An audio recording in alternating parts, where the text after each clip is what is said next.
blood pressure. Who knows? I'm gonna die. I don't know. Whatever. I mean, we're all gonna die one day. So what am I worried about? Anyway, what's up, everybody? Hope y'all doing well. What a way to start the stream. You just take right? off your blood pressure going, I'm gonna die. Yeah. You're gonna read about it somewhere. Maybe you won't. Not exactly relevant anymore. Don't die while I'm still doing YouTube. I don't want to make like a video be like, I love Travis and I'm so sad. Actually, I want that. No, I can't do that. I want that. What's up, everybody? We're gonna do GadgetCast here in a minute or two. We're just getting settled in. Let some people walk through the door. Get your seats, your normal seats. You can sit in the front or the back. It's up to you. Whatever you like the most. Yeah. Space out though. Yeah. We're supposed social distancing. Yeah, 6 feet. Social distancing though. Let me open this door. It's hot in here. 60 people already? That can't be right. It's definitely not right. I think you mean 6. It's like 6 people. No, 21. Something like that. All right, let's see. Who dat? What's going on, everybody? It's crazy because, like, I got to get my... Well, the thing is, I want the live to be in the shot somewhere, but if I do that, then I look like I'm really short.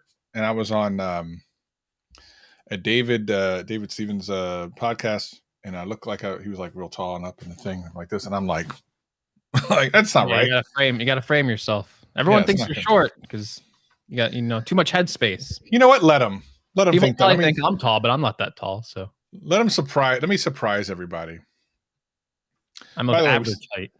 We still need to get rid of these, man. They're on my desk. I'm on the scale of height. I'm here in the middle. You got Gary, everyday dad, down here.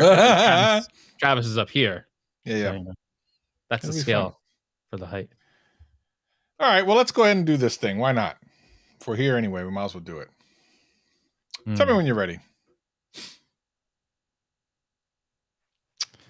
What am I gonna say today?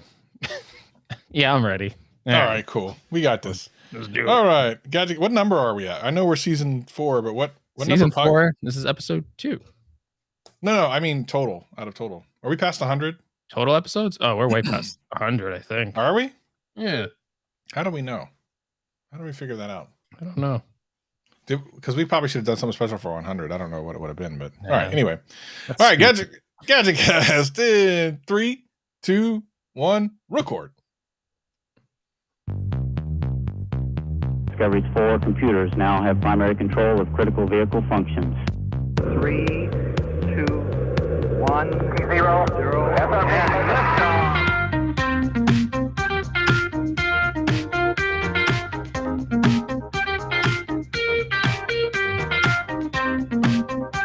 Hello, world.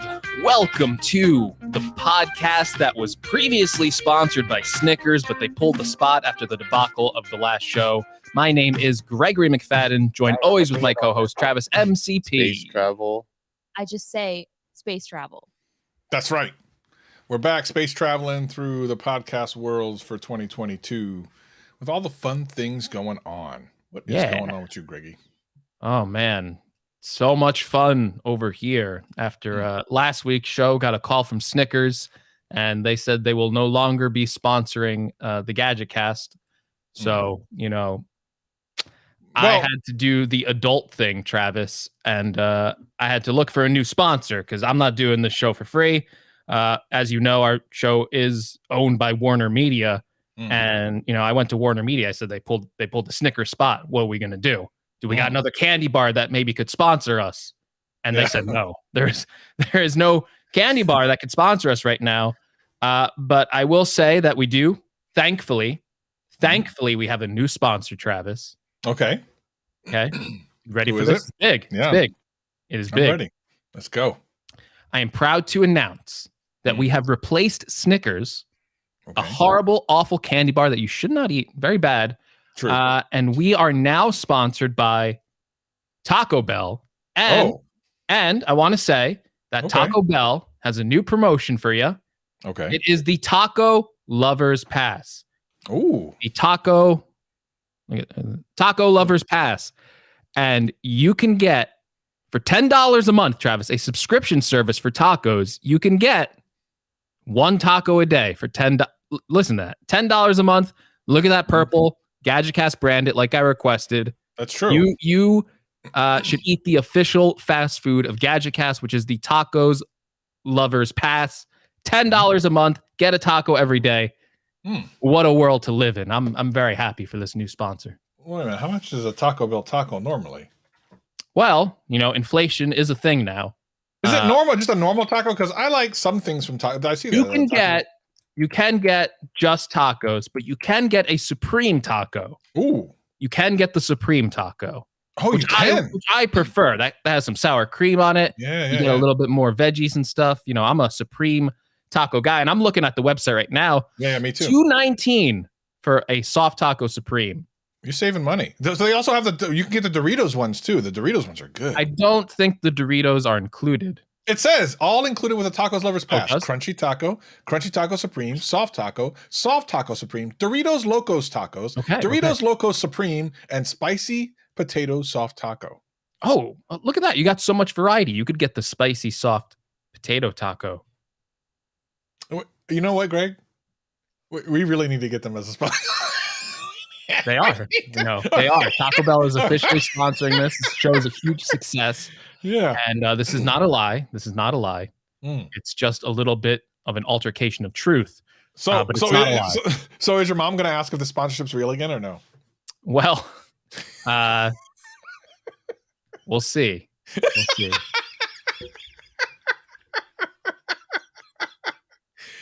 Okay, ladies and gentlemen, back to the GadgetCast. We're here. Listen, the Taco Pass, I think we have to get this. I really want to get this. I'm scared to get this though. I have a Taco Bell that is very close to me, very close. Yeah. I could realistically get a taco every day if I wanted to with this pass. And it does scare me because I'm like, what kind of damage would that do internally to have a taco? Because if you buy the subscription service to get your money's worth, you're going to feel obligated to get a taco every day. Right. It's not like a gym membership where you get it and you never go. This is a free taco. You're going to pass by Taco Bell and you'd be like, ooh, taco. I can go in right now and get my taco. Well, here's the thing about Taco Bell. First of all, we're going to get into tech, but this is important stuff. This is needle moving. This is more important. Content. This is tech. Subscription service cannot be done without tech. It's on an app. You have to do it on an app. 100%. So here's my only thing about Taco Bell. First of all, the good thing about Taco Bell is you can get 27 tacos for about $1.50. Like it's the best value in trash food you can get. But they have done something controversial, which I will never forgive them for, and they removed the Mexican pizza, which I think was a huge mistake. I thought they brought that back recently. Did they? If they did, I will love it. They had an announcement that they brought the Mexican pizza back. Wait, where is this? I'm looking on their thing. I don't see it. Let's see. Our sponsor, Taco Bell, is bringing back the Mexican pizza. They better. I just looked it up. I Googled it. It said the rumors are true. Taco Bell is bringing back its Mexican pizza. Oh, a lot of people talk about Apple rumors and leaks. Apparently there's a whole other world of fast food leaks. We need to get into this. We need to make a fast food channel. Fast food channels are pretty popular. We could do that. We could do that and do a podcast for fast food. Anyone in the chat, let us know. Should we do a fast food channel? Because I could do that now. I can't eat as much fast food anymore, but I could talk about it all day. I can talk about it. I don't know. You kind of started the show saying you might die. Live stream, I should say. And now you want to start a fast food. I don't think the two mix. I don't know. But it would be so much fun. I could have fun. I think we might only get 10 episodes in before we're over it. But I would do this, Greg. I would totally do what would we call it? The Gadget Crafts? No, that's a crafting channel. Gadget Crafts. Foodcast. Is there a Foodcast already? I would do this. If it's not only America exclusive fast food. Katya, I don't know. I mean, I think Katya's in the Netherlands or something. I don't know what you kind of. The Netherlands have fat. Does it really have fast food though? What are you guys eating over there? I'm perplexed. I'm perplexed. Katya is on the internet. I didn't know they even have that over there yet. So I'm kind of. They do have good internet. I will defend the Netherlands. They probably have better internet than us. People in that part of the world are pretty fit. How good can their fast food be? It can't be that tempting, 504 got it. It's called Tech-O Bell. Like that. Tech-O Bell. Oh my God, it has nothing to do with tech. It's just fast food. That's true. No, but something we can think about. I don't know. We're being kind of silly, but I'm actually interested in doing that. But For the people that are now fast forwarding past all this to get to the tech, I No, they actually love this. This is the best Dude, part. I would literally talk about this for an hour. I 100% would. I would 100% do that because I would talk about Arby's and how it's underrated and how people don't like it, but they need to like it. Listen, I could go there. But anyway, all right. Couple things. So I put in the title of the live stream, which will be the same, I'm sure, for the podcast because why not?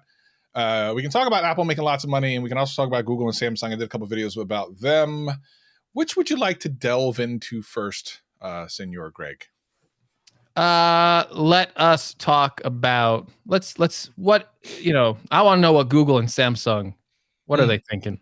All right. So I did 2 videos. I don't know if Greg you saw them or not. Doesn't matter if you did or not. No, we're going to talk about it now, so it doesn't matter. Yes, you did. All right, cool. So here's the thing. Let's start with Samsung. What was it? A year and a half, 2 years ago, they came out with something called the Samsung Galaxy S20 FE. In a lot of ways, it was kind of for Samsung, it was almost like a groundbreaking kind of thing because it was a disruptor within their own kind of listing of products. In other words, when the S20 came out early in the year, about 6 months later, they released this phone, which had almost all the same specs, but for like $300 less. So it was kind of the darling of tech. I loved it. I know some people had some weird issues with it. Months later, there's some touch screen issues or something for some people, but by and large, complete success. They even said they sold like 10 million of them in the last year, which is a huge success. Great. I mean, like they said, we're going to do it every year. And I was excited for this new kind of disruptive thing where you're going to get flagship level stuff on a Samsung phone for less, right? I mean, that sounds great. Well, 2021 happened and everyone was delayed. So the S21 FE never came out in 2021, which is when it was originally supposed to come out. It was announced here at CES, but the problem is the S22 is about to be announced. Now, what made the S20 FE so interesting and so kind of compelling was the fact that A, it had the specs of the current flagship, and B, it was priced substantially lower. The mistake here is that now Samsung is about to announce their newer flagship, which means the S21 FE is no longer using the kind of cutting edge processor and all that other stuff. It's actually going to be a year behind. But perhaps worse than that is the fact that it's not $300 less anymore. It's the same price as it was the previous year.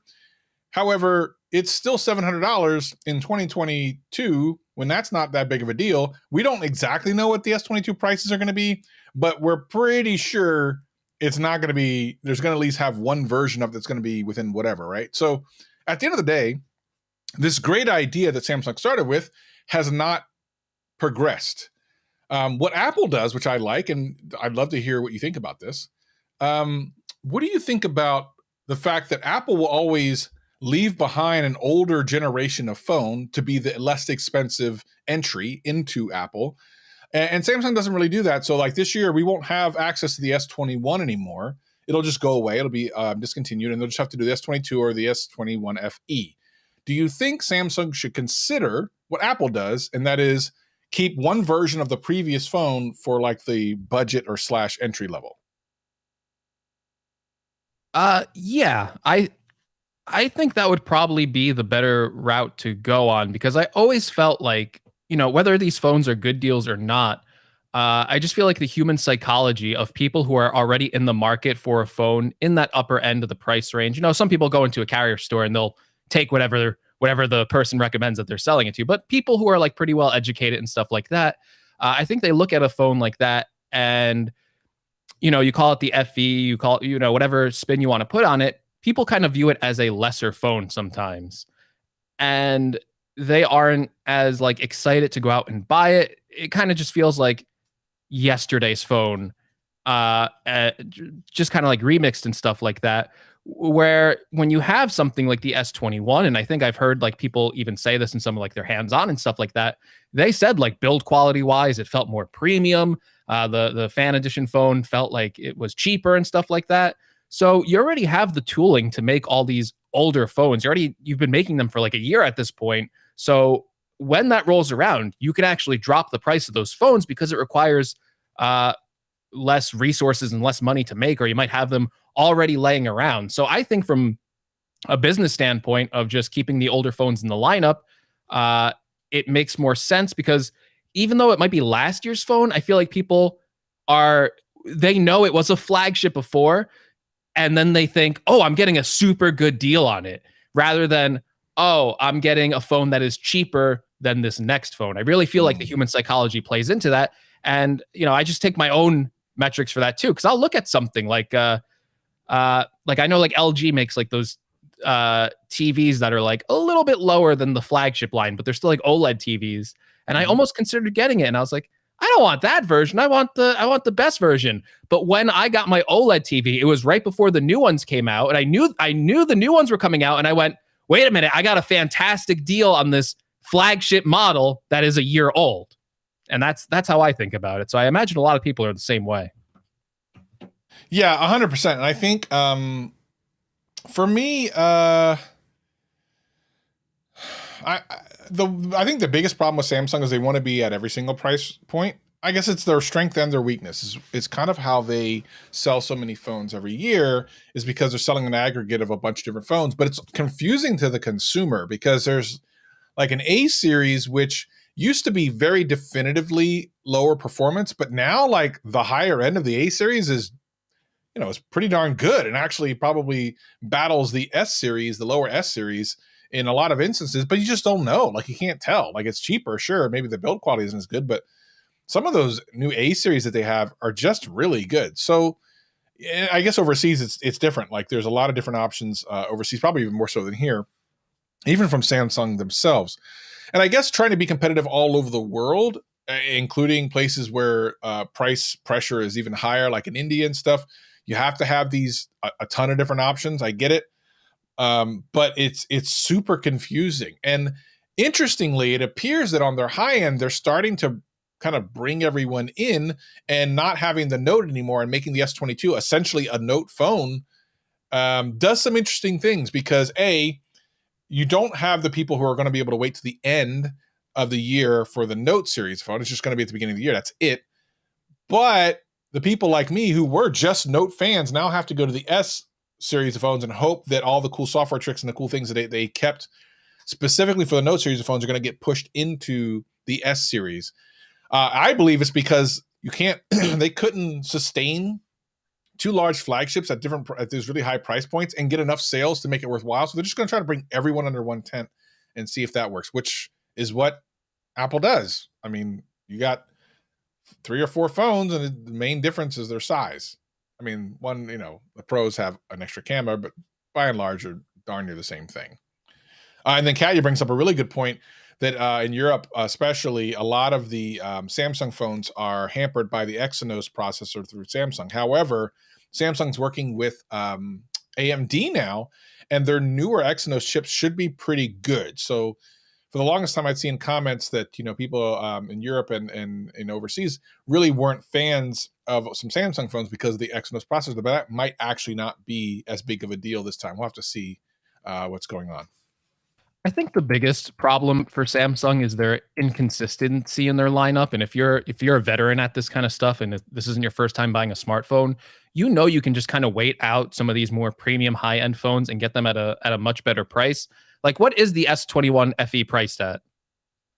$700. So you go on, well, I guess these are like trade-ins and stuff like that on Samsung's website. Sure, yeah. But like, they have like aggressive trade-ins to the point where you can get like a regular S21 for $250.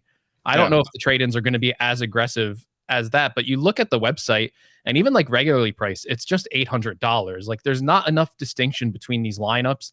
And then you can find these phones cheaper, like at other websites that aren't Samsung's websites. Like, you can get a better deal on them. So I really feel like that's why when Samsung decides to release phones in like this lineup, it isn't as impactful. Where like, you look at Apple and what they did when they released the iPhone XR. I think they quickly realized that this is going to be our flagship phone, and we're not going to lessen it, even though that phone sells pretty well for them. Ever since they changed the name to like the iPhone 11 and the 12, their sales have only gone up from doing that, because they kind of treat that phone, even though some people realize it's not the highest end phone, they treat it as their regular flagship phone. And I think Samsung can learn a lot from that, because when you look at Samsung's phones, they're just priced really highly out of the gate. And if Mhm. they can compete, if they can get a $699, call it the S22, right? Just call it the Mhm. S22. You can have the more premium high-end options at the top, but if you call it that, I feel like it just attracts more people in to look at your phone because you're already at that price range, and they might walk away with one of the more expensive models anyway. They might go in and go, I want this $700 phone. Actually, there's a couple camera features on this $200 one that more that I want. And after the carrier person explains that it's only like $5 more a month, you probably walk out with that anyway. Yeah, good point. I love the naming convention can make a huge difference. You're probably right about that. We'll have to see because you notice we haven't seen any S series phones in years. When's the last time we saw an S series? 6S? Was there? There was a 7S, was there? Tennis. Oh, geez, yeah, that's right. I always forget about that one too. I forgot about that You one. forget about that. Oh my God, yeah, that's Yeah, right. and it was kind of a forgettable phone because it really didn't have that many new features. I think Yeah, the well- biggest thing with the 10s was they came out with that bigger size with it. The Well, 10s Max. It feels like the reason that even came out is because they're like, well, we gotta put something out. And we're not really ready for the 11. It was series. like people talk about like the 13 being like a lackluster update. Like that was maybe one of the most lackluster updates from Apple ever, going from 10 to 10s. And the 11 was such like a knockout with all the features it came with that was like a pretty highly reviewed phone at the time. Yeah, really interesting stuff there. So Samsung's doing that. One of the things I did see in the comments a lot is, at that price, you can get a Pixel and you don't have to worry about it as much. Now, it's interesting because I did a Pixel video this week too, which I enjoyed doing. Some really interesting behind the scenes stuff that happened there too. But what I find interesting about it is I'm learning a lot of people are who bought it early are having issues with them now, which I thought was weird. Do you still have yours, right? Yeah, I still have mine. I used it for the initial review. I honestly haven't touched it in a while. I did have problems with mine that were a little bit annoying, but nothing like crazy where it's like, oh, this is like a broken experience. But it seems people have gotten worse problems since then, which is interesting. You think the problems would be ironed out over time, where it feels like the Pixel 6 this year, for some reason, has had a lot of issues just going forward. I don't know if maybe like a software update ruin some things, or if just maybe these problems get exposed the longer you use a phone. I know like there's some finickiness with the fingerprint reader, and I remember telling you that I think I was like the first person to realize this. Like I was scrolling through Twitter and I was like, Travis, I feel like this is not 120 hertz. This feels like very juddery. There's something wrong with this phone. I told you that. And it's like, I feel like once everyone published their reviews 2 weeks after, I felt like I started seeing people go, hey, Twitter's not like that smooth on this. And I was like, I realized that like the first hour I had the phone. What's going on? Yeah, it's interesting because, it was quite the darling of all the early reviews, which I guess was not terribly surprising because a lot of them got sent to kind of smaller channels to cover. And of course, a lot of them, and I'm not saying they're all being disingenuous or anything, but I think they were super hyped to be part of the Team Pixel thing, right? So I think everyone saw the best parts of it and didn't really, and there probably wasn't that much time to find all the finickiness either, like you kind of found. Yeah, like I did my, and I think I will go back to it actually for the new year, because I did want to go back and reuse it because it's an interesting phone for Google. But I do feel like with all these stories out of reading people I trust talking about this phone, it does feel like back in the day when Google released a phone, the flagship feature of that phone, besides the camera, was getting a really polished version of Android. And that does not seem to be the case anymore. I think Android 12 is when a lot of these issues kind of actually came to the forefront. Apparently, Android 12 is really, really buggy. Yeah. And I really feel like Google's strength there was like, we're the Apple of Android. You buy our phone, you're going to have the smoothest experience ever. You're not going to have problems. And we're not seeing that at this point. We're seeing Samsung actually deliver, I think, a smoother experience with their phones, which probably shouldn't be happening considering that Google literally owns Android. They should probably be shipping a better version of Android than what Samsung is doing. Yeah. So what's interesting about this, I didn't know all this when I made this video, which had nothing to do with that aspect of it. But it does make a difference because what I talked about in my video wasn't so much the phone itself, but how it's being marketed, and that I think Google is missing a step here. So I decided while I was making the video to make them a couple commercials, which at first I'm like, oh, that's a great idea. And then I'm like, how am I going to do this? And then I do it and I'm not even happy with the voiceover. Like, I think it doesn't sound good. So I know that the concept is right and people will understand what I was trying to get at. And people really seem to have liked that video, especially the commercials I made. But then Mr. Who's the Boss leaves a comment and I'm like, damn, why didn't I ask him to do the voiceover? Because he's actually done that for me before in a previous video a long time ago. He would have been perfect for it. It would have totally nailed it home. But yeah, I think the idea behind, does Google understand what they're doing? It's another funny thing because I was like, well, there's people in the comments that were talking about, well, if Google really wanted to, have a flagship that, destroys everyone else, they would do it. Well, first of all, it's the silliest thing I've ever read, because why wouldn't they just do it then? That doesn't make any sense. I'm like, well, they make all their money in software stuff, which is true. But why would you, unlike, Michael Fisher, I could have had 504 says Michael Fisher, I thought about too. But what's funny is, think about this. There, people are saying, well, they get most of the money on software, so it doesn't really matter. It doesn't matter if they have a good phone or not. Well, then don't make a phone. Because unlike in the console space, where you do sell something at cost or even less, and you're going to recoup your money on the software, you don't know that with a phone. And as a matter of fact, you probably won't, because if you look at the conversion rates of how many people use paid apps on Android versus like iOS, or even, weird enough, the Amazon Fire devices, because the percentage there is high too, you're probably not going to make your money back. So it doesn't even make sense to say something like, oh, well, they're just doing it to get it in people's homes. That's dumb, because unlike these other devices where you need to buy something else for it to function, like video games for a video game console, you don't need to do nothing with that thing. And a lot of people aren't. They're going to use their free apps and they're done. So it makes no sense to put something out that's subpar just cause. And some people are like, oh, it's just a toy. They just like play with it. You have never worked in a multi-billion-dollar corporation, and I have. And I can tell you that's not the way it's thought of. It's not thought of that way. So I got to say that it's really interesting to see. I don't know if they're apologists or whatever. Most people are just like, oh, that was amazing. That's great. Yeah, people need to know about that. And I agree. They should. That's why I made the video that way. But it's interesting to see how people who are loyal to a brand or something will make excuses for things they don't really need to be made an excuse for. Like, they should want more people to buy their phone.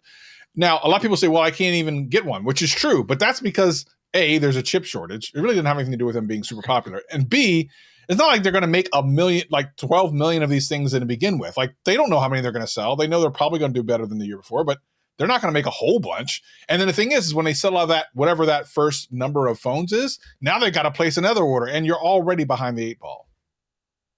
Unlike Apple, who will just go give us all, because we know we're going to sell them all. Absolutely. I think Google just needs to do a better job really advertising what makes a Pixel a better experience. I do feel like for this phone, there was maybe a little bit too much hype around it, because one thing I've learned from doing this for so long is that you can look, they pre-announced this phone so long ago that it kind of had like this weird cycle of hype, of anticipation, of people waiting for it. And I would see people tweeting like a month before the phone was out that the Google Pixel 6 Pro is going to destroy the iPhone. I can't wait for this phone. It's going to be better than the iPhone. It's going to be better than the S21 and all this stuff. And I'm just like, no one has held this phone in their hands once. Why are you making all of these weird assumptions based on technical specifications? Like, oh, did you see the image sensor in the new Pixel? It's so good. It's gonna be the best camera. There's no way the 12 megapixel iPhone camera is gonna be able to stand up to it. And when you find out, when you test these phones, that there's some things that larger sensor kind of gives benefits for, but there's also a lot of drawbacks and weaknesses to putting a bigger sensor in there. Like I found out with my video, where you kind of get some weird detail loss depending on the situation you're taking those photos in. I think a lot of reviewers found that out, that consistently, you can take a really good picture with that phone, but it's not a consistent every time you snap the photo that it's going to be like, this is the better photo. And I think Marquez, who is like I think he really likes the Pixel. He's like primarily an Android user. I was surprised that when I saw his review of it, he basically said the same exact thing that I said. It's like, sometimes this phone wins out and you get a really nice picture, But a lot of the times it makes some weird decisions that consistently, when you look at other phones, consistently they produce a better picture. And sometimes that's more valuable than maybe getting the best picture possible, because there's moments in time where you just want that moment captured. And if your phone did a bad job doing it, or if it was a little slow doing it, it's not worth it. You want that consistency. If like, I was just reading this the other day, I forget who was tweeting it, but it was someone like, oh, sometimes my Pixel misses calls. It's not a big deal, but it's like, that's a pretty big deal. That if you're getting you bought a phone, if you're getting drop messages and missed calls and stuff like that, you shouldn't be excusing that. It's a very basic feature. I know it happens, especially for like software updates and just weird things happening, but to consistently have that happen based on the phone model, not even like a carrier problem, it's a problem. And I think people should expect better out of the Pixel line. I do feel like there was a lot of expectations put on this phone that probably shouldn't have been put on it, just because it looked cool. Like, it really did look cool. And I still think it's a pretty cool looking design. When you look at it, it really stands out between the other flagships. And you couldn't say that previously about any of the other Pixel phones. All the other Pixel phones looked like copycats. And when you first heard about this phone, you heard that, Google was making its own chip for it. But then as you start to get more information and you learn, I think you covered this in your video, like it's really not a custom Google chip at this point. It's not the same as Apple making their own chips. They still have work to do there. So I really want to see, I think it's a good first step though. I think this phone, Google can differentiate themselves more than they have with the Pixel, but they got to keep it going, and they have to have a vision, because the one thing I notice when I look back at the Pixel line is there's no vision. You look at the Pixel 1 and the Pixel 2 and you can see the vision there, but they dropped the ball after that. And after that, it always felt like they were playing catch up, no matter what. So I think the Pixel 6, it could be a fresh start for them.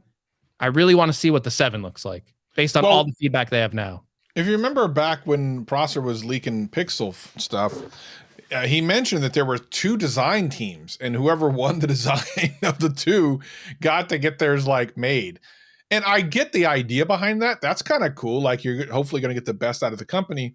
That actually happened with Xbox. If you watch the Xbox documentary, really cool documentary. That happened with the iPhone too. Steve Jobs had 2 different teams. Oh, that's right. That's right. Yeah. So, I mean, that's fine for like the initial thing. But I mean, I don't know if you can do it every year because there's nothing consistent about it.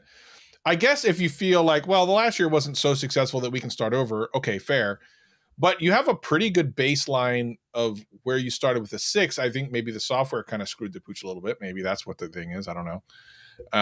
At the end of the day, to your point, to say, oh yeah, well, it drops call, who cares, is a little bit like saying, I just bought this car. Every once in a while it doesn't start. Well, that's all right. It's a car. Well, if you have one job, I mean, you have multiple jobs, but you have one you need to get right every time. Yeah, and again, I really wish I could credit this. I've been watching like so much coverage of people at like CES and stuff like that, but someone was saying too that like they were, they had people on the show floor using Pixels to like record video and stuff like that, and they would have weird issues with it to the point where they had to switch to like an iPhone and stuff like that. So consistency is important and stuff like that, and I feel like Google's on the right track with the Pixel 6. I feel like most people did say Android 12. I'm not like the biggest Android guy, so you can take what I say with a grain of salt. But I've seen a lot of people say Android 12 was kind of like a misstep in terms of the stability of the software. And that happens to Apple too, right? That happens to them. So no one's going to get that. I lost my train of thought. All right. Train derailed. Yeah, and they also got a real big punch in the stomach where the Sonos lawsuit. I don't know if you saw that. That's weird. So apparently they can't import anything that uses the Sonos technology, which sounds like it's damn near everything that Google sells right now. I don't know where that's going to end up, because it seems to me, just Google it for those who aren't familiar, because we're not going to deep dive into that too much, but it seems to me that whenever you hear about something like this, which sounds like a damning blow, like it never comes down, like it never ends that way. It's like, oh, okay. And then they figured something out. Like, if it kept them from importing any of their own devices, like all of them, of course they're going to bend over and pay them the money. There's no way not Yes. to. So I don't know that we're going to see very much impact from that. I mean, Google will, but I don't think we're going to see that much impact from it. It's interesting though, because there are some very hardcore fans of Google, and you can't say anything, well, just like anything else, you can't say anything bad about it without getting this blowback from this. I call them like a shadow group, because they're never around any other time unless you say something bad. It's kind of weird. I'll say this, like, a lot of these, I get that some people get like really upset when you complain about a product they like, because in the grand scheme of things, sitting here in 2022, it is extremely rare to find a product that is truly awful at this point. Yeah. Most of these products are good. Like I have criticism for the Pixel 6. I have criticism for the iPhone 13. But at the end of the day, like, these phones are really good. They are like within percentage points of each other. I probably, right? Like everything about these phones is very, very well polished from where we were 10 or 15 years ago, to the point that it is kind of nitpicky when you take a look at these phones, because they are incredible pieces of technology. And I can see how someone who gets this phone, if they came from an older phone, they'd be like, what's wrong? This is the best phone I've ever used. But it's the kind of like the context of looking and comparing it against what everyone else is doing. And it's a hard thing for us as tech reviewers, because it's kind of like, is this really the best bang for your buck? Right. It can be a good phone, but if the S21 is priced at the same price as a Pixel 6 Pro, and that's better, you kind of have to go, well, you might be better off getting this. And I think a lot of people just take it personally when it's like, listen, at the end of the day, it's not a big deal. But if you're asking me what the better phone is and what I would recommend, maybe I'd point you towards something like this. Yeah.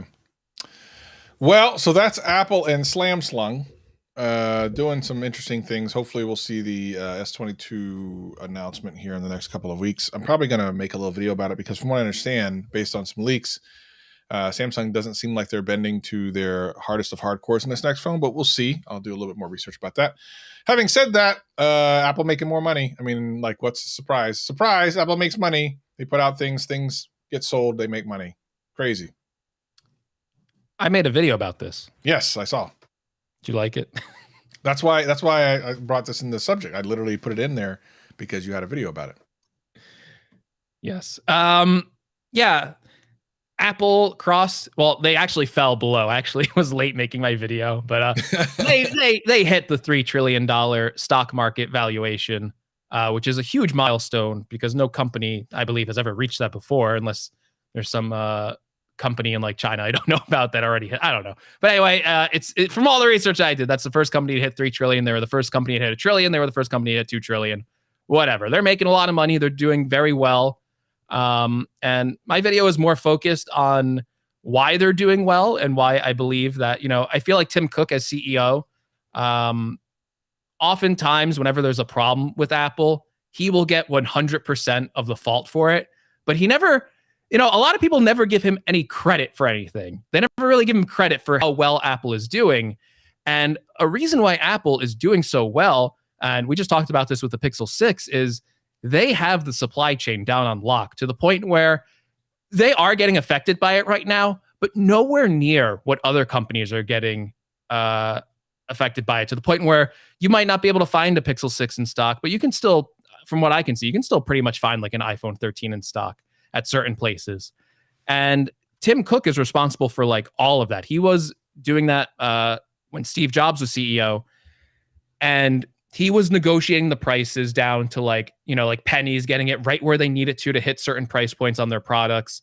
He was condensing and making that process less complicated by really putting it to like a couple different factories rather than having it go to like 100 different areas, really getting, the manufacturing line up and running to the point where you can sell the sheer number of volume of products that they sell with an iPhone. To the point where if you look at like the iPhone sale and you compare it against like the next Android phone, like that specific model, it's nowhere near. Like Apple sells so many of a single iPhone model, it kind of boggles the mind. So Tim Cook's really responsible for all that. And I feel like without him, even if, even in a world where Steve Jobs was still alive, I feel like Cook deserves a lot of credit for that, because making those products and getting them out there, at the end of the day, to have that kind of sales success, you need products to buy. And he is largely responsible for all of that, even going back to when Steve Jobs was around. Yeah, and we're going to see the power of this in an upcoming video that currently is underway as we speak. I don't know if I talked about this. I think maybe I did. If I didn't, this will be the first time I talk about it kind of publicly in a while. I'm in the middle of shooting the new Android to iOS video with a new person who I've selected from our community. And I don't know if if they're gonna switch. I don't care if they switch or not. I think the interesting part of the video is the journey, right? But we're going to see how powerful it is, because really it's about not so much the hardware. Sometimes the hardware is special, but a lot of times it's the software. And, the device that this person's using was made under the Cook regime, and, all the changes and stuff are since then. As someone who's coming from Android to try iOS, will this person who really wants nothing to do with an iPhone, we're going to see how they do. And if this person decides to stay with an iPhone, that really says a lot about the place in which Apple is in, because I feel like a couple of years ago, that could not have been the case. If you go back a couple of generations of iOS and even iPhones, but I think iOS is really the thing, it wouldn't have been enough to get people from Android side to come over. But if you look at, and I did a video about this a while back, about like the conversion of people leaving Android to iOS, that's because of the direction that they've taken and some of the things that they're doing and have done that they've never done before, and the things that they allow you to do that they didn't used to let you do. And they wanted to have, everything's still kind of closed off, but they are opening up and doing things that seemed un-Apple-like at first, but seemed to be a win for the customer in general. So we'll see what happens. I'm interested in that video just because I think it's an ultimate test of how good is Apple right now. And we'll see what happens.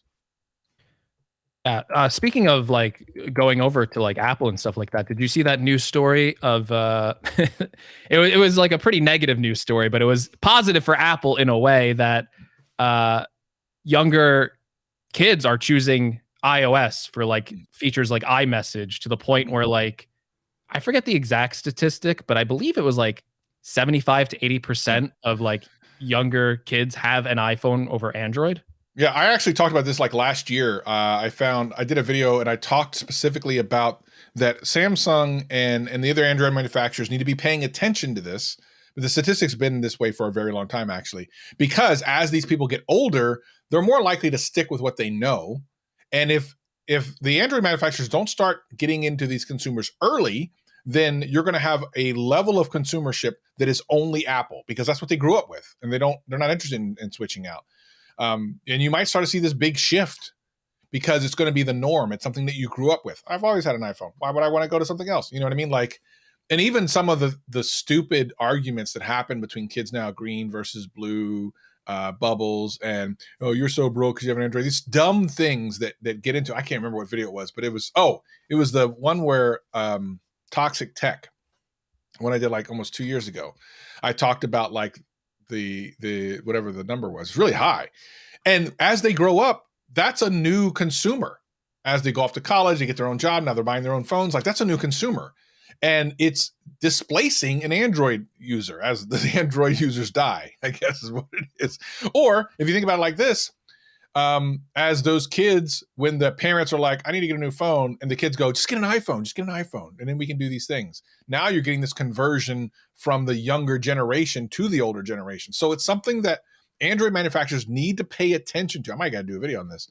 It's like a specific video about this, because for an Android manufacturer, this is a big deal. And I don't know if they're paying attention to it in that way. Maybe they are, but it's a big deal.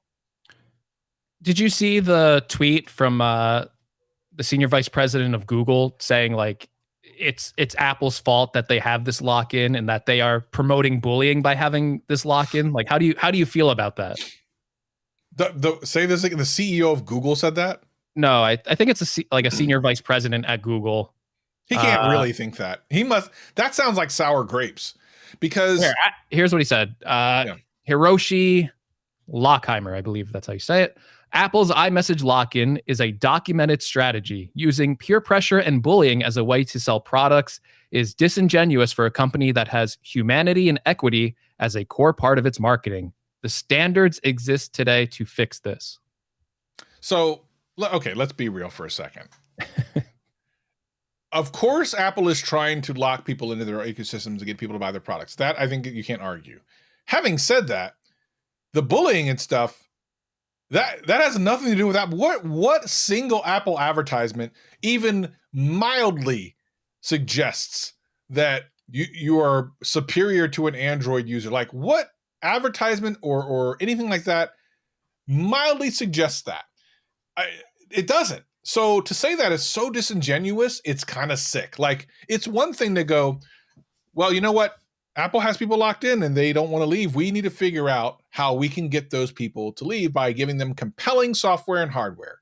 There's your answer. They're saying, well, it's not fair because they're making people, but they're not bullying anybody. Stop it. They're just selling more because they've done something that people want. I mean, that's what it is. It's a little like, I don't know how else to say it. It's so ridiculous that I can't even really like say anything against it. It's just dumb. It's a dumb hot take.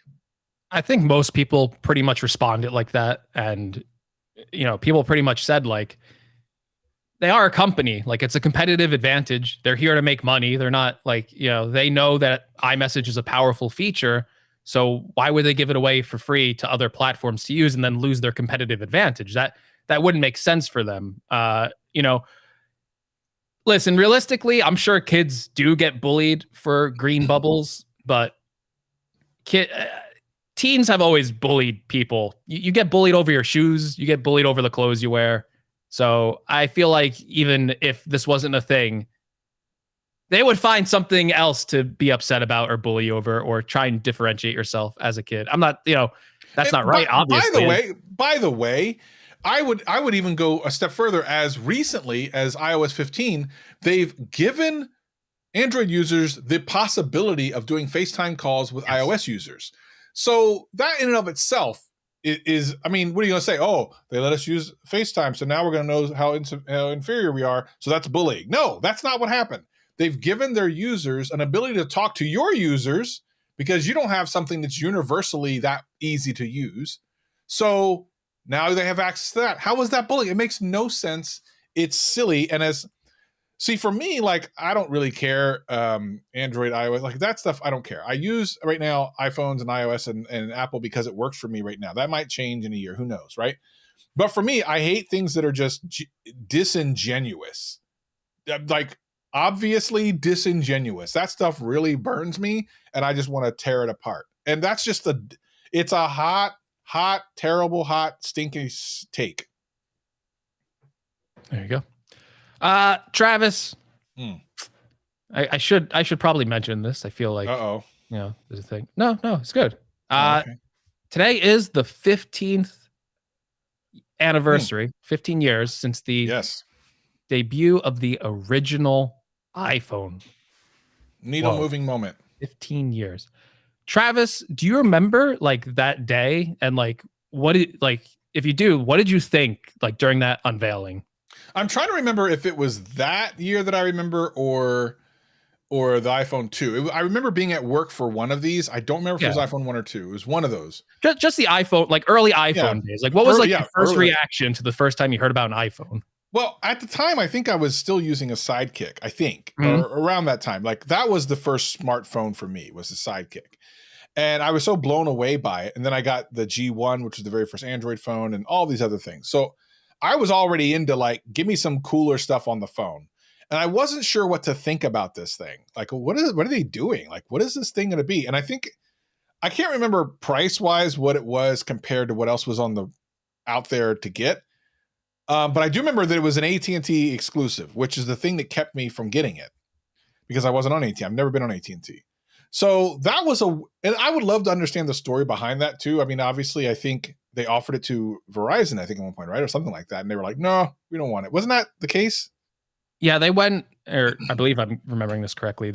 I think they wanted Verizon. They went over to like so many different wireless carriers, and the thing that Apple really wanted was complete control of delivering these software updates, not having any carrier apps on their phone. They wanted to get rid of all that.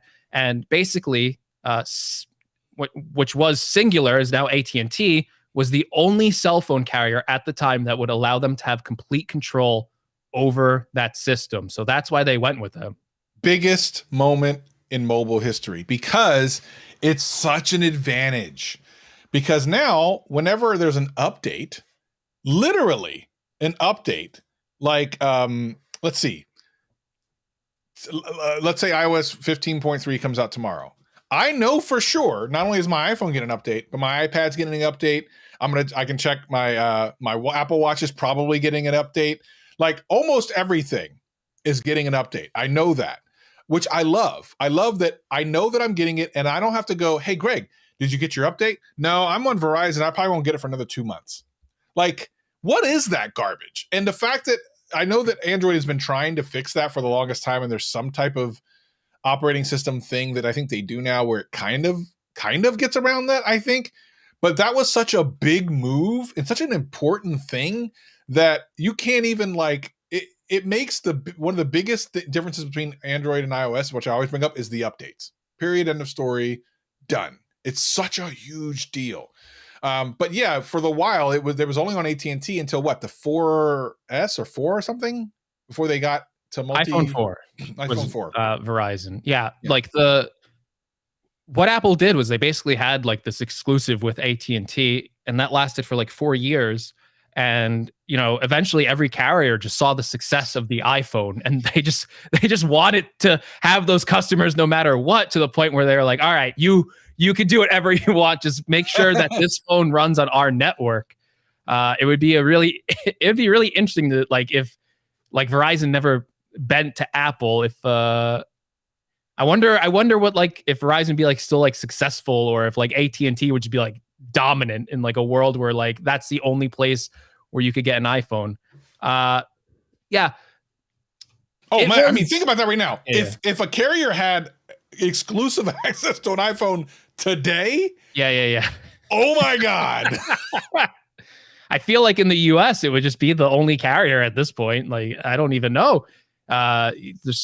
You're losing half your customer base at this point if you don't have an iPhone on that. And that's basically what happened, is that, you know, no one knew if the first iPhone was going to be successful.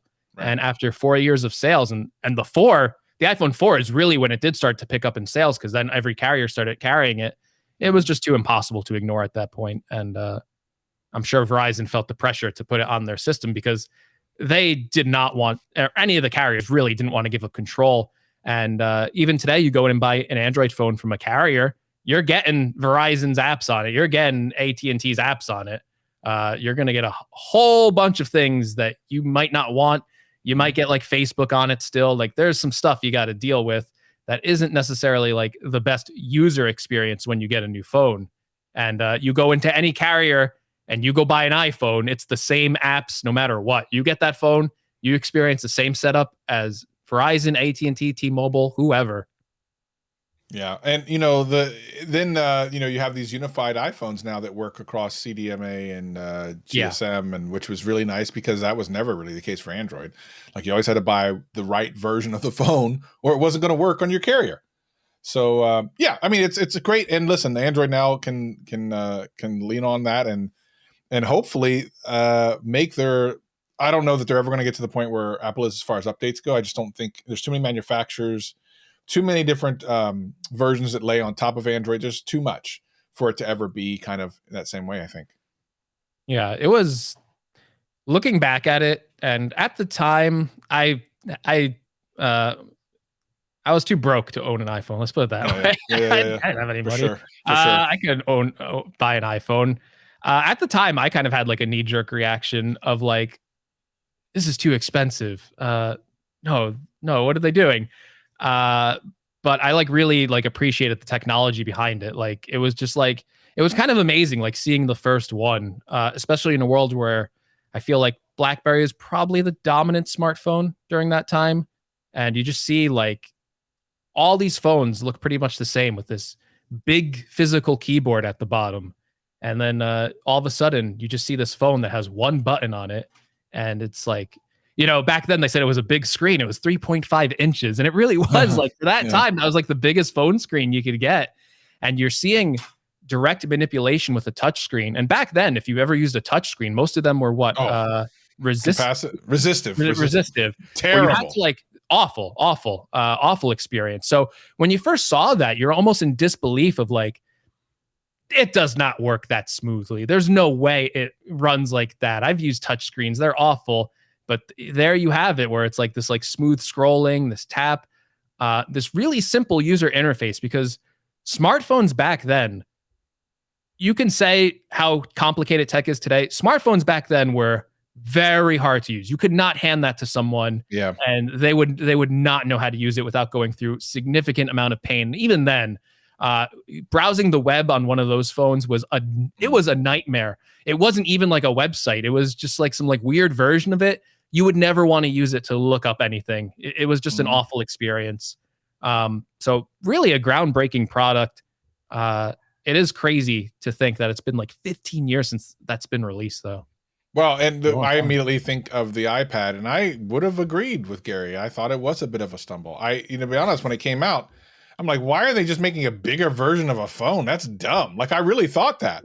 But of course, now I love tablets and iPads and stuff. So, Apple's done some pretty amazing things. I know sometimes it sounds like we gush over Apple, but really, be honest, without them, a lot of the things we see from even Android manufacturers wouldn't be a thing. And certainly, even if they were a thing, they would not be as legitimized as they are with Apple out there, kind of making it commonplace.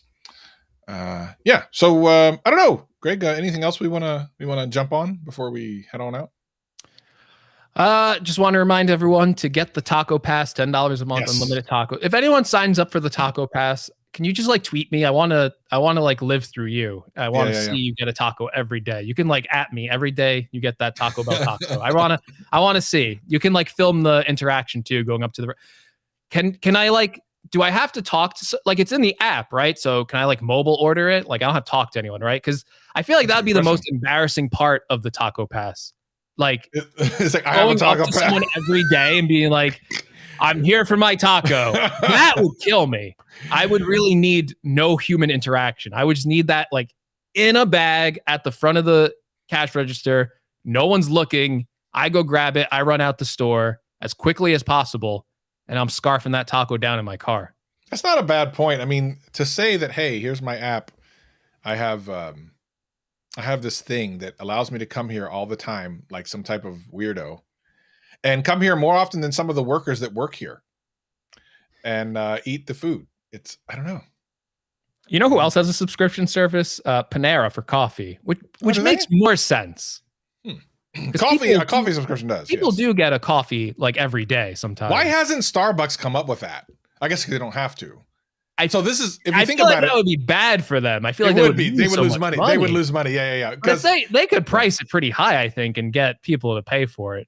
That's true. So they want what Taco Bell's trying to do. What they're betting is that you're not just going to get a taco. You're going to get a drink and something else on the side because you can just eat a taco. That's not going to work. So it's smart for them. But for something like Starbucks, you're 100% right.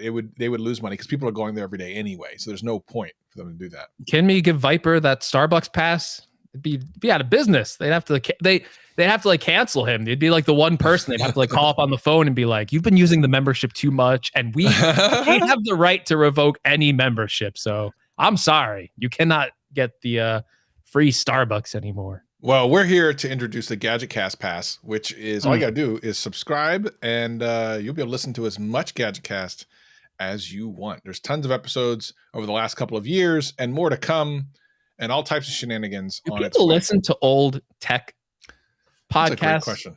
That's a great. I don't see the point of it, but let's take a look. I feel like it becomes irrelevant pretty soon after it's out of our mouths. You got like a week to listen. You know, some of our yeah. Yeah, so some of the older stuff, like let's take a look.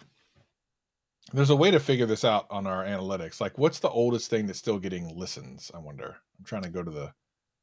Does anyone in the chat ever like pull up an old Gadget Cast? Is that like a thing? when you're feeling lonely? Are you just like, I need Travis and Greg right now? I'm so lonely. I'm thinking that never happens, by the way, and because all the people in the chat, there's got to be a dedicated fan who's like, my Saturday was rough. Let me load up the Gadget Cast. Let me load up the first episode. Ah, so good. No, there's no way because these people are live streamers. They don't listen to the audio. All right, so see, I knew it. Well, I can see right here, yeah, that some of them. How about 22? Yeah. So some people are just behind by a couple of weeks based on what I'm seeing here. And that's a good point that Craze Tech brings up. He said he watched an old episode with Prosser. Like if we had like a guest that you wanted to hear, I guess you'd go back to that. Oh, well, like 504 says he watched the iJustine episode a couple days ago. Now that lives forever because it was a cool thing. Like it didn't have, it wasn't tech news. It was interesting. Yeah. So yeah. We need more interviews to build up a back catalog. We need, we need iJustine weekly. Yeah. Yeah, we'll have to work on that. We hope to actually have some more guests. We hope to have a decent show in January. It's a little surprise show, hopefully. We'll see. It should be fun times. I'm looking forward to it. Yeah, we'll see. All right. Anyway, so for the people listening to the audio podcast, we appreciate you. Of course, hit that, you're already probably subscribed. But if you haven't, do it. Leave a great, amazing review. And of course, all of our links are in the show notes. You can follow us on social medias and all that other things and do cool things. I think that's it. So he's Greg. I'm Travis, and we're GadgetCast. We'll see you next time.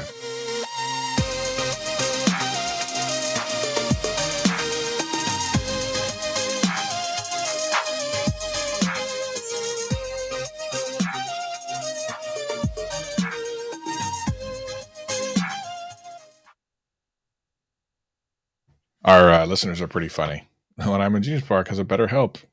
Are you saying iJustine is more interesting than Greg? Maybe a little. Oh, yeah. 1,000% more interesting. I mute the Greg parts. That's pretty funny. Me too. Yeah, no, good stuff. Good stuff all around. Fitness Plus, I've been using it for a week and have been hitting the goals. That's awesome, dude, man. Fitness Plus is clutch. I need to get send Michael Pepper the Travis part because I have the separate streams. That's right. Travis. Put out the Travis edition of the podcast is just a stream of just you. Yeah, I know. Right? And you. Oh my god, that'd be pretty funny. I'm like, what's going on here? I've been tempted one time to do a video on YouTube, and I was literally going to title it like whatever the video is about, and then say but unedited, and then have literally an unedited video of me doing the whole thing, almost like a live stream. Which would be bad because, I'd have to do it like this because if you saw like the unedited stuff of what I do normally, like it doesn't make any sense. Have you seen the Canoopsy video? Which one? A Real Day in the Life. Is that new? I usually watch. It's like 5 months old. Oh no! Pull it up. All right. Let's watch that. All right. I think this is art. He is an artist. There's no. He is an artist. This is art. This is something that I've thought of doing, but I wasn't brave enough to do it, and he did it. So I was like, I respect it. All right, hold on. There's no way you would ever upload this video, but he did. It's called A Day in the Life? A Real Day. Real Day in the Life. Canoopsy. Okay, I'm looking.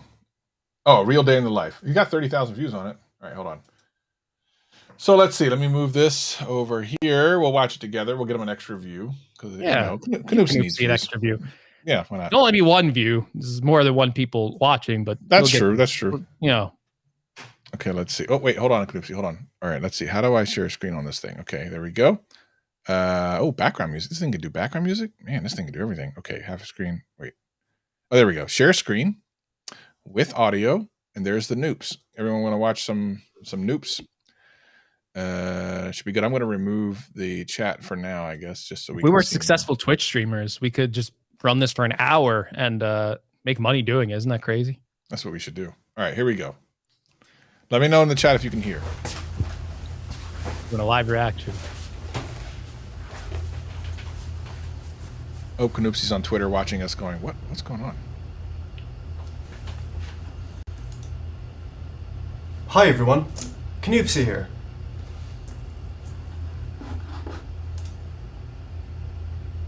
This is a 48-minute video? Yep.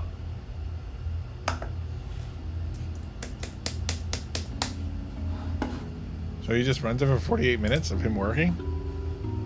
Real day in the life. But it's only 48 minutes, not a real day. It would be courage if he did it like all day, like 8 hours, 9 hours. Maybe he only works an hour a day. I don't know. I mean, that's possible.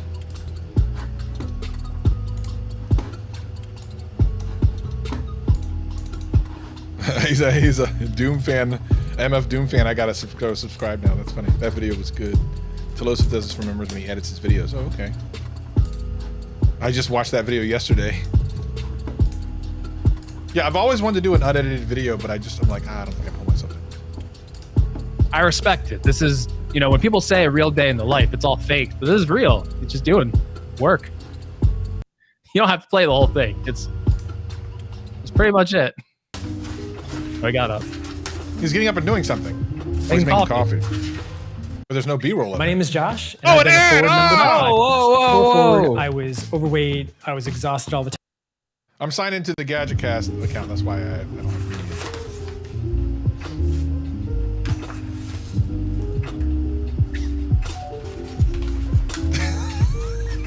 It's almost like a troll. I'm more interested in what the comments are. Let's read the comments. What are the comments? Larry didn't like, bro. Yeah. Ladies and gentlemen, there's no half the content creation part is sitting quietly sipping coffee. New study with me routine. Oh yeah, true. Study with me stuff. It's big. It's so like a virtual friend. Analytics video halfway through while making breakfast. We'll watch the rest this afternoon. There's nothing to see though. I don't think. I will have to the first 10 minutes. Like he's not going to do it. Yeah, I love Noopsy is an awesome guy. We've had him on the show. Yeah. Yeah. Old-fashioned ASMR stuff right there. Yeah, it's really interesting to a video hasn't started. Oh, he's editing. Canusi only follows like 68 people on Twitter, and I'm one of them. And I'm like, I don't feel like this is right. I feel like you should follow somebody else. Oh, he's only following 68. Oh, that's right. Yeah, he's following me. It's like, this is a waste of a follow, buddy. Video starts at 48:03, which of course is the end, right? This is a 48 minute of you working at your desk. Max just figured that out. That's the point. It's called a real day, opposite of clickbait. Yeah, people will dislike. Oh, that's funny. Man, I got some faith. Yeah, it's cool, man. That's pretty dope. This is art. There you are. Way down at the bottom. And no one liked it. No one commented. No one realized that this is the famous Greg's Gadgets with 200,000 subscribers. It was from 2 months ago. I missed the boat on the 5 months. Yeah. Oh, yeah, of course. Yeah, the first, no one's looking at comment section. That's all right. You got a little engagement there. Put a little engagement there from the GadgetCast. Wow. Yeah. Awesome stuff. I respect that. And some people might go, well, what is that all about? What, it's just, no, it's, I think at some point as creators, you kind of go, I just want to do something interesting and fun and different. And that is all of those things. Because if you ever made a day in the life video, you're like, well, this is like a bunch of BS. I don't do this in a day. This is like, I did this for the video going all these places and stuff like that. That like never happens. And then, as a content creator, most of your time really is spent in front of the computer editing and clicking things. Yeah, and that's kind of true. I mean, it just is. And I mean, there's interesting things that happen, but yeah, I guess I'm half tempted just to see what I look like when I'm just sitting here doing not a lot of nothing. I shall subscribe to. You'll never see that video from me. I don't want to see me for that long. Must be a fun video to edit. You don't have to. You just really. You just cut out beginning end. Done. Boom boom. Upload. Done. Done. Done. Did I tell you how I do? You guys should make a video. Why not? Well, we could do it for GadgetCast, but it's literally the stream that you're watching right now. Day into GadgetCast life. Boom. Here it is. His videos, some of them probably do take a long time. I mean, he's they definitely do. Like, there's so much work behind everything that guy probably does. He's on the East Coast of Canada, so he's not terribly. He's been to New York a couple times. You ever met him? No. Huh. He's in Toronto. Yeah, but he's come down to New York. Even in the last year, I thought he did. Okay. All right, I don't everyone. know. Greg. I'm not like he would have to be like, Greg, do you want to meet up? I'm not gonna be like, yo, Canoopsy, you want to meet up? I'm not that guy. So, and he's not gonna ask me to meet up. That's weird. Why would he ask me? He probably is not thinking about it. He probably doesn't know where you live. He thought Doesn't about like it. you. Yeah, I'm sure he didn't think about it. I'm sure he thought about it, and he was like, I hope this guy doesn't ask to meet up with me. I gotta dodge this quickly. The thing is, he's Canadian, which means he's nice, which means he has to say yes. Yeah, So he he would does have have to to- say yes, but he was probably like in the back of his head, like, I really hope Greg doesn't ask if we can meet up because I really don't want to meet this guy. That was my thought process for him. Yeah. So I did him a favor and I didn't say let's meet up. Greg. Oh, Greggy. Greggy. No one wants All to right. see me. Come on. Well, look, we That's Greg a and I have burden. some secret things to talk about, so we're gonna have to go off the I stream. saw here. Gary. That guy was like, I gotta get out of this. He's like, all right, bye. That's funny. Would love to meet Gary. I actually met his wife. She's sweet. Gary's Super cool. fun. Yeah. That seemed like a cool family. All right, I'm gonna run, or we're gonna run. We have some secret things to talk about, and then I gotta. I'm a total introvert, Sharon. If you couldn't tell. Oh yeah, Greg is. 100%. I mean, to get him on the podcast alone was a beast. It's a deal. It's a hassle. I'm drained I mean, already, guys. Like, how far from where you're sitting right now, or where you're gonna go once you are off the stream? Like 10 feet, 15 feet away? Yep. About that, yeah. Mhm.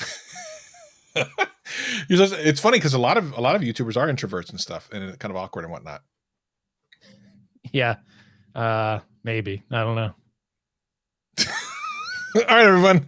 Greg's battery has just gone to under 10%, so I'm going to go ahead and get him off Need to the charge up, guys. get him Sorry. off the stream, and we'll see everybody hopefully next week. We got some cool stuff in the oven, so to speak. So we'll see y'all next time.